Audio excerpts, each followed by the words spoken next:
योग के द्वारा हम अपने शरीर को स्वस्थ रख सकते हैं और स्वस्थ शरीर वह कर सकता है जिसे हम करना चाहते हैं। यदि शरीर व मन स्वस्थ नहीं है तो लक्ष्य को पाना असंभव है। यही वास्तविकता है, क्योंकि योग के द्वारा हमारे मन को और हमारे शरीर को दोनों को स्वस्थ किया जा सकता है। स्वस्थ शरीर वह कर सकता है जिसको हम करना चाहते हैं, क्योंकि योग हमारे मन में, हमारे शरीर में स्फूर्ति भर देता है और हमारे मन की सभी कलाओं को, हमारे शरीर की सभी कलाओं को खोल देता है।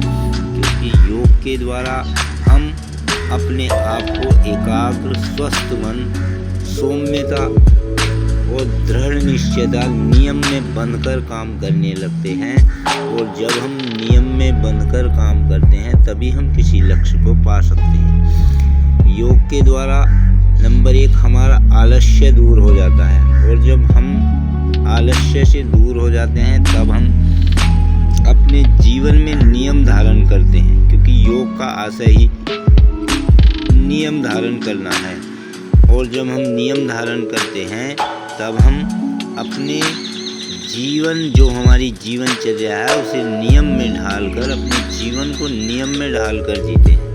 और नियम से जिया गया जीवन ही सफल बन सकता है, क्योंकि यदि हम अपने जीवन में कुछ नियमों को अपनाते हैं तभी हम संभवतः किसी लक्ष्य को प्राप्त कर सकते हैं। क्योंकि लक्ष्य को प्राप्त करने के लिए हमें नियम में बंधकर कार्य करना पड़ेगा। जब हम नियम में बंधकर कार्य करते हैं तभी हम लक्ष्य प्राप्त कर सकते हैं। वह नियम योग द्वारा ही संभव है, क्योंकि आलस्य को छोड़कर जब हम योग करते हैं तो हम सबसे पहले आलस्य का त्याग करते हैं। क्योंकि आलस्य हमारे अंदर एक ऐसी बुराई है जो हमें किसी भी कार्य को करने से रोकती है, और योग के द्वारा हम उस पर विजय पा जाते हैं।